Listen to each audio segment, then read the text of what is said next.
Hi hello morning ಬ್ರೇಕ್ಫಾಸ್ಟ್ಗೆ ಲಂಚ್ಗೆ ಡಿನ್ನರ್ಗೆ ಈ ರೆಸಿಪಿಯನ್ನ try ಮಾಡಿ ಸಕ್ಕ ಟೇಸ್ಟಿಯಾಗಿರುತ್ತೆ ಮತ್ತು ಈಸಿಯಾಗಿ ಮಾಡ್ಕೋಬಹುದು. ಇದು ನಿಮಗೆ ಚಪಾತಿ ಜೊತೆ, ರೊಟ್ಟಿ ಜೊತೆ, ಅನ್ನ ಜೊತೆ, ಮುದ್ದೆ ಜೊತೆ ಸೂಪರ್ ಕಾಂಬಿನೇಷನ್ ಅಂತಾನೆ ಅನ್ಬೋದು. ಬನ್ನಿ ನೋಡೋಣ ಹೇಗ್ ಮಾಡ್ಬೇಕು ಅಂತ.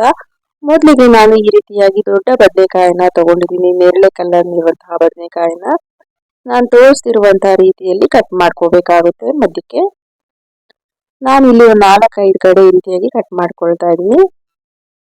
ನಾವು ಕಟ್ ಮಾಡ್ಕೊಂಡಿರುವಂತಹ ಬದನೆಕಾಯಿ ಒಳಗಡೆ ಒಂದು 10-12 ಎಸಳು ಬೆಳ್ಳುಳ್ಳಿಯನ್ನ ಫಿಲ್ ಮಾಡ್ಕೊಳ್ತಾ ಇದ್ದೀನಿ. ಎಲ್ಲ ಸೀಳ್ಕೊಂಡಿರುವಂತಹ ಎಲ್ಲ ಹೋಲಲ್ಲೂ ಸಹ ಈ ರೀತಿಯಾಗಿ ಬೆಳ್ಳುಳ್ಳಿಯನ್ನ ಫಿಲ್ ಮಾಡ್ಕೊಳ್ಳಿ. ನಂತರ ಇದಕ್ಕೆ ಖಾರಕ್ಕೆ ಅನುಗುಣವಾಗಿ ಒಂದು 8-10 ಹಸಿಮೆಣಸಿನ್ಕಾಯಿನ ಹಾಕೊಳ್ತಾ ಇದ್ದೀನಿ. ಮೆಣಸಿನ್ಕಾಯಿನ ನೋಡ್ಕೊಂಡು ಹಾಕೊಳ್ಳಿ, ತುಂಬಾ ಖಾರ ಇದ್ರೆ ಕಡಿಮೆ ಹಾಕೊಳ್ಳಿ. ಈ ರೀತಿಯಾಗಿ ನೀಟಾಗಿ ಫಿಲ್ ಮಾಡಿಕೊಂಡು ಮೇಲೆ ಸ್ವಲ್ಪ ಎಣ್ಣೆಯನ್ನು ಹಾಕಿ ಚೆನ್ನಾಗಿ ಫುಲ್ ಬದನೆಕಾಯಿಗೆಲ್ಲ ಸ್ಪ್ರೆಡ್ ಮಾಡ್ಕೋಬೇಕಾಗುತ್ತೆ. ಮೆಣಸಿನ್ಕಾಯಿ ಮತ್ತು ಬೆಳ್ಳುಳ್ಳಿಯನ್ನ ನೀಟಾಗಿ ಫಿಲ್ ಮಾಡ್ಕೊಳ್ಳಿ. ಈಗ ಸ್ಟವ್ ಮೇಲೆ ಒಂದು ತವಾನ ಇಟ್ಬಿಟ್ಟು ಈ ರೀತಿಯಾಗಿ 2 ಕಡೆ ಚೆನ್ನಾಗಿ ಸುಟ್ಕೋಬೇಕಾಗುತ್ತೆ. ಬದನೆಕಾಯಿನ ಫುಲ್ ನೀಟಾಗಿ ಸುಡ್ಬೇಕಾದ್ರು ಈ ರೀತಿಯಾಗಿ ನೋಡ್ತಾ ಇರ್ಬೋದು, ಪೂರ್ತಿಯಾಗಿ ಸುಟ್ಕೋಬೇಕಾಗುತ್ತೆ. ಈಗ ಇದನ್ನ ಪಕ್ಕಕ್ಕೆ ಎತ್ತಿಟ್ಕೊಂಡು ಇದೇ ತವದ ಮೇಲೆ ಒಂದು 3 ಟೊಮೆಟೊನ ಸುಟ್ಕೊಳ್ತಾ ಇದ್ದೀನಿ. ನಾನಿಲ್ಲಿ ಒಂದು ನೈಫ್ನ ಸಹಾಯದಿಂದ ಈ ರೀತಿಯಾಗಿ ಟೊಮೆಟೊನ ನೀಟಾಗಿ ಸುಟ್ಕೊಳ್ತಾ ಇದ್ದೀನಿ. ಈಗ ಇದು ಚೆನ್ನಾಗಿ ಆಗಿದೆ. ಸ್ಟವ್ ಅನ್ನ ಆಫ್ ಮಾಡ್ಕೊಂಡು ತಣ್ಣಗಾಗಕ್ಕೆ ಬಿಡೋಣ.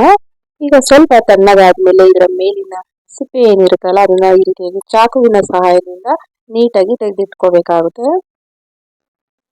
ಇದೇ ರೀತಿಯಾಗಿ ಟೊಮೆಟೊನು ಸಹ ಮೇಲಿನ ಸಿಪ್ಪೆಯನ್ನ ನೀಟಾಗಿ ತೆಗೆದಿಟ್ಕೊಳ್ಳಿ.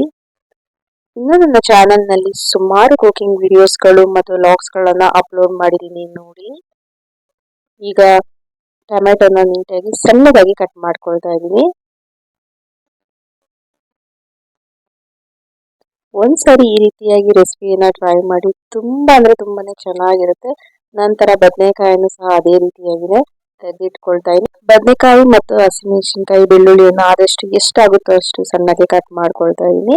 ಈಗ ಇದನ್ನ ನೀವು ಒಂದು ಈ ರೀತಿಯಾಗಿ ಚಾಪ್ ಮಾಡುವಂತಹ ಒಂದು ಬಾಕ್ಸ್ ಅಲ್ಲಾದ್ರೂ ಹಾಕಿ ನೀವು ಚಾಪ್ ಮಾಡ್ಕೋಬಹುದು, ಇಲ್ಲ ಒಂದು ಮಿಕ್ಸಿ ಜಾರ್ನಲ್ಲಾದ್ರೂ ಹಾಕಿ ಚಾಪ್ ಮಾಡ್ಕೋಬಹುದು.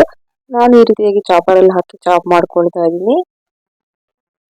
ನೀವು ಬೇಕಾದ್ರೆ ಮಿಕ್ಸಿ ಜಾರಲ್ಲಿ ಹಾಕಿ ಒಂದೇ ಒಂದು ರೌಂಡ್ಗೆ ಈ ತರ ಮಾಡಿ ಆಫ್ ಮಾಡ್ಕೋಬಹುದು. ಮೊದಲಿಗೆ ನಾನು ಬದನೆಕಾಯಿ, ಮೆಣಸಿನಕಾಯಿ, ಬೆಳ್ಳುಳ್ಳಿನ ಹಾಕಿ ಚಾಪ್ ಮಾಡ್ಕೊಂಡೆ. ನಂತರ ಈಗ ಟೊಮೆಟೊ ಮತ್ತೆ ಸ್ವಲ್ಪ ಕೊತ್ತಂಬರಿ ಸೊಪ್ಪು ಹಾಕಿ ಚಾಪ್ ಮಾಡ್ಕೊಳ್ತಾ ಇದ್ದೀನಿ. ನೋಡಿ ಎಷ್ಟು ನೀಟಾಗಿ ಆಗ್ತಾ ಇದೆ ಅಂತ. ಈಗ ಇದು ಚೆನ್ನಾಗಿ ಆಗಿದೆ. ಈಗ ಇದನ್ನ ಒಂದು ಬೌಲ್ಗೆ ತೆಗೆದಿಟ್ಕೊಳ್ತಾ ಇದ್ದೀನಿ. ಈಗ ಒಂದು ಕಡಾಯಿಯಲ್ಲಿ ಸ್ವಲ್ಪ ಎಣ್ಣೆಯನ್ನ ಹಾಕೊಂಡು ಇದಕ್ಕೆ ಸಾಸಿವೆ, ಜೀರಿಗೆ, ಕರಿಬೇವು ಮತ್ತೆ ಸಣ್ಣಗೆ ಕಟ್ ಮಾಡ್ಕೊಂಡಿರುವಂತಹ ಈರುಳ್ಳಿಯನ್ನ ಹಾಕಿ ಫ್ರೈ ಮಾಡ್ಕೊಳ್ತಾ ಇದ್ದೀನಿ. ಹಾಗೆ ಇದಕ್ಕೆ ಸ್ವಲ್ಪ ಉಪ್ಪನ್ನ ಸೇರಿಸ್ಕೊಳ್ತಾ ಇದ್ದೀನಿ. ನಂತರ ಸ್ವಲ್ಪ ಅರಿಶಿನವನ್ನು ಹಾಕೊಂಡು ಎಲ್ಲವನ್ನು ಚೆನ್ನಾಗಿ ಮಿಕ್ಸ್ ಮಾಡ್ಕೊಳ್ಳಿ.